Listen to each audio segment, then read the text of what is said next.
పట్టణ వాస్తవ్యులారా యేసుక్రీస్తు ప్రభువారి నామమున మీ అందరికీ ఉదయకాల సమయంలో శుభములు తెలియజేస్తా ఉన్నాం.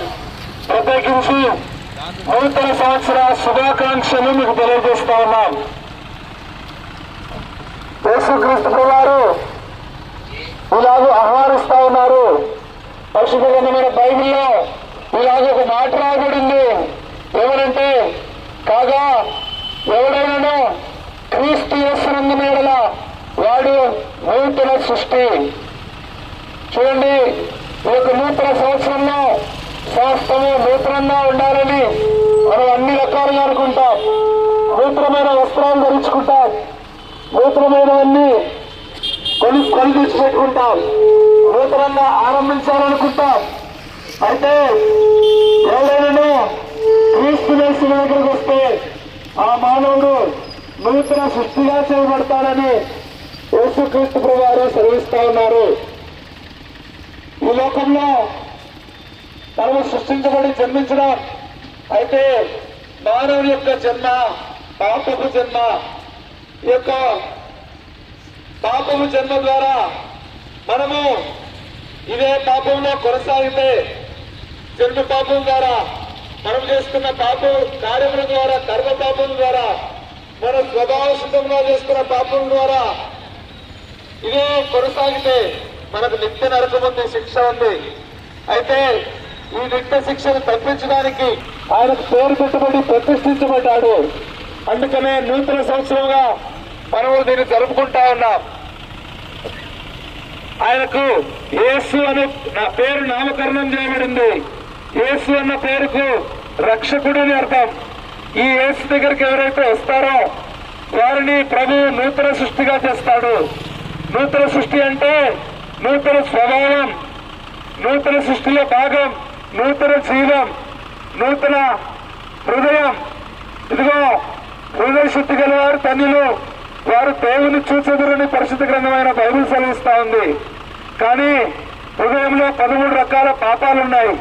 అబద్ధము, దొంగతనము, మోసము, కృత్రిమము, కామము, ఇంకా వ్యభిచారము, ఇలాగా అనేకమైనవి హృదయం నుంచే వస్తాయి. హృదయంలో నిండిన దాన్ని బట్టే నోరు మాట్లాడుతుంది, హృదయం నిండిన దాన్ని బట్టే ప్రవర్తన ఉంటుంది. అయితే నీ హృదయం శుద్ధి కావాలంటే నీకు నూతన హృదయం కావాలి. నూతన హృదయం కావాలంటే నీ హృదయం యేసుక్రీస్తు ప్రభువారి రక్తంతో కడగబడాలి. యేసుక్రీస్తు ప్రభువారి యొక్క రక్తము పరిశుద్ధమైన రక్తము. యేసుక్రీస్తు, ఎందుకంటే యేసుక్రీస్తు ప్రభువారి యొక్క జన్మ పవిత్రమైన జన్మ. ఆయన ఆ కల్వరి శిలువలో పవిత్రమైన రక్తం దాచాడు. ఆయన మాటల్లో పరిశుద్ధత ఉంది, ఆయన జీవితంలో పరిశుద్ధత ఉంది. ఎవరైతే ఆయన పరిశుద్ధత దగ్గరికి వస్తారో, ఆయన యొక్క పరిశుద్ధ రక్తంతో కడగబడతారో వారి జీవితం మార్చబడుతుంది. నూతనమైన జీవితం వారికి లభిస్తుంది. అంతకంటే శ్రేష్టమైన మాట ఏంటంటే నూతనమైన జన్మాన్ని ఇస్తాడు. ఇదిగో, ఇది వరకు నువ్వు పుట్టిన జన్మ అది పాత జన్మ, అది పాప జన్మ. అయితే యేసుక్రీస్తు ప్రభువారి దగ్గరకు వస్తే నువ్వు నూతన సృష్టిగా చేయబడతావు, నువ్వు నూతన జన్మను పొందుతావు, తిరిగి జన్మించిన వాడు అవుతావు. నీ పాపానికి మరణించి, నీ పాప శిక్షకు మరణించి, ఆయన యొక్క మరణ భూస్థాపన పునరుద్ధానంలో పాలు పొందిన వాడువై నీ యొక్క పాప స్వభావాన్ని మార్చుకొని నూతన సృష్టిగా చేయబడతావు. ఇదిగో ఇక్కడ నిల్చున్న వీరందరూ కూడా యేసుక్రీస్తు ప్రభువారిని అంగీకరించిన వారే, ఒకప్పుడు పాపంలో ఉన్నవారే, పాప సృష్టిగా ఉన్నవారే, పాప బ్రతుకుల్లో ఉన్నవారే. అయితే యేసుక్రీస్తు ప్రభువారి యొక్క రక్తం ద్వారా వారి యొక్క పాపములన్నింటినీ కడుగుకొని నూతన సృష్టిగా చేయబడ్డారు. పాప స్వభావములు కలిగిన వారే. అయితే వాటన్నిటి నుంచి, వ్యసనాల నుంచి, పాపం నుంచి విడిపించబడిన వారమే. ఇదిగో నూతన సృష్టిగా చేయబడ్డాం. ఈ నూతన సంవత్సరంలో ఓ ప్రియుడా, సోదరుడా, సోదరి, ఇట్లాంటి నూతన జన్మ నీకు కావాలా? ఇలాంటి నూతన స్వభావం నీకు కావాలా? నూతన జీవం నీకు కావాలా? ఈ నూతన సంవత్సరంలో ప్రభువైన యేసుక్రీస్తు దగ్గరికి రా. ఈయన నీకు నిత్య శాంతిని ఇవ్వగలుగుతాడు, ఈయన నీకు రక్షణ ఇవ్వగలుగుతాడు. యేసు అన్న పేరుకు రక్షకుడే అర్థం. ఆయన ఈ లోకానికి నిన్ను రక్షించడానికే వచ్చాడు. నీ జీవితాన్ని ఒక కొత్త జీవితంగా చేస్తాడు. నీ పాప బ్రతుకు, నీ పాప వ్యసనాలు, నీ చీకటి బ్రతుకునంతా వెలుగుమయంగా చేస్తాడు. నీ స్వభావాన్ని మార్చగలిగిన దేవుడు నీకు నూతన హృదయం ఇస్తాడు, శుద్ధ హృదయం ఇస్తాడు. పరిశుద్ధత లేకుండా ఎవడు దేవుణ్ణి చూడలేడని పరిశుద్ధ గ్రంథం బైబిల్ సెలవిస్తుంది. అయితే పరిశుద్ధుడైన యేసు రక్తమందు ఎవరు కనుగొడతారో వారే ఆ యొక్క పరలోక రాజ్యానికి చేరుతారు. యేసు రక్తమందు ఎవరు కడుగబడతారో వారి హృదయ శక్తిని పొందబడిలలో. యేసు రక్తమందు ఎవరు కడుగబడతారో వారి హృదయ శక్తిని పొందబడిలలో. రాజ్యమును తొమ్మిదింతురు, పరలోక రాజ్యములో ప్రవేశింతురు. ప్రభువులోనే ముఖము చూచి సంతోషింతురు, ప్రభువులోనే ముఖము చూచి సంతోషింతురు. నిశ్చలమైనది యేసు రాజ్యము, నిశ్చల రాజ్యము యేసు రాజ్యము. ప్రకాశించు రాజ్యము యుగయుగములు నిలుచును, ప్రకాశించు రాజ్యము యుగయుగమును నిలుచును ప్రభుని రాజ్యము.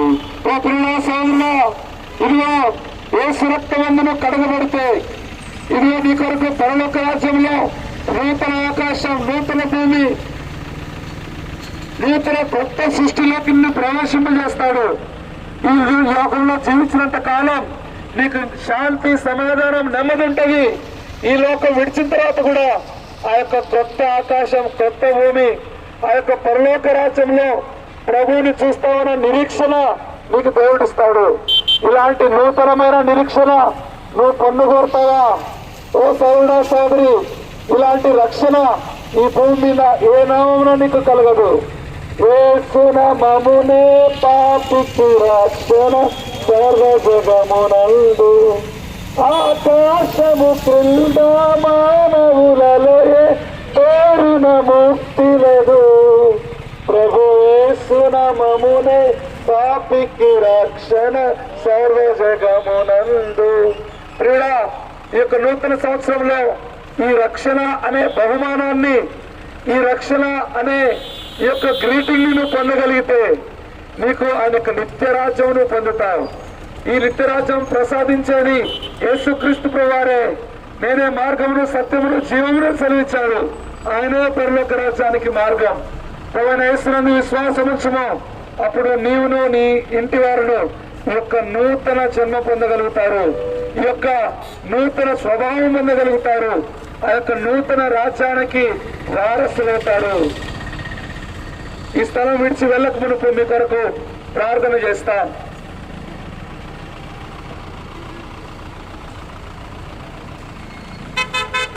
ప్రేమ నమ్మకం ఆ పరలోకపు తండ్రి, దయగల దేవా, ఈ యొక్క జమ్మలమడుగు పట్టణంలో, ఈ గాంధీ సర్కిల్లో ప్రభా ఈ యొక్క రాజ్య సువార్తను ఈ యొక్క సంవత్సర ఆరంభంలో ఇలాగులా ప్రకటించడానికి మీరు అనుమతించిన కృపను బట్టి మీకు వందనములు. ప్రభా ఈ నూతన శుభాకాంక్షలతో ప్రభా ఈ పట్టణమంతా ప్రభా తండ్రి నింపబడిన గాక. ప్రభా నూతన జీవం, నూతన స్వభావం, నూతన హృదయం, అన్నిటికంటే నూతనమైన జన్మలోకి ప్రభా ఈ పట్టణ వాసులందరూ ప్రభా తండ్రి ఆ అనుభవంలోకి వచ్చినట్లు కృప చూపించండి. వెళ్ళిన వాళ్ళ హృదయంలో కార్యం చేయండి. ప్రభా సంఘముల ఈ యొక్క మాటలు ప్రకటించడానికి మీరు అనుగ్రహించిన ఈ యొక్క సమయాన్ని బట్టి మిమ్మల్ని స్తుతిస్తూ ప్రభా ఈ సంవత్సరం అంతట్లో మీ కాపుదల, భద్రత, క్షేమము, నడిపింపు ప్రభా తండ్రి ఈ పట్టణ వాసులందరికీ అనుగ్రహించమని కోరుకుంటూ ప్రభా దేశ సంఘానికి ఇచ్చిన ఈ ఆధిక్యతను బట్టి స్తుతిస్తూ యేసు నామమున అడిగి వేడుకుంటున్నాను.